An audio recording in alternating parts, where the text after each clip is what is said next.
Usa sa tanan, daghan kayong salamat sa inyong presensya karong adlaw. Sa tanang membro, sa atong kauban, sa atong team diri sa Sonyo, Davao. Dako kaayo among pasalamat sa inyong kakugi o pagtinabangay sa tibuok tuig.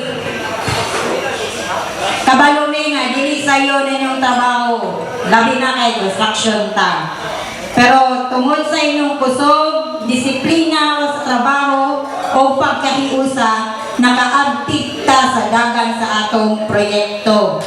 O believe kaayo mi sa inyong dedikasyon, bisan sa kainit, ulan, kakapoy, adlaw-adlaw. Karong Pasko, hinaot unta nga matag usa ka nato makapahuway, makakuyog sa pamilya o makapalandong sa mga grasya nga atong madawat. Unta na madawat. Unta. Asa? Wala. Ang inyong trabaho dili gyud sayon o ginaot nga inyong mabati nga kami dire sa management dako kaayo ang among pag-appreciate sa inyo.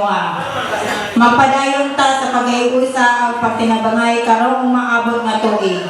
Amping kanunay o ginaot malipayon o malinawon ang inyong Pasko o bagong tuig. Daghang salamat sa tanan.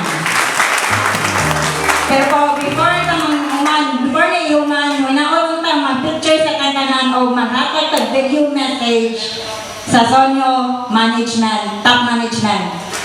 Okay na ninyo, mahalita rin sa brand, mag-picture ta, mag-video ta, remembrance atong tanan karong tuiga. Okay?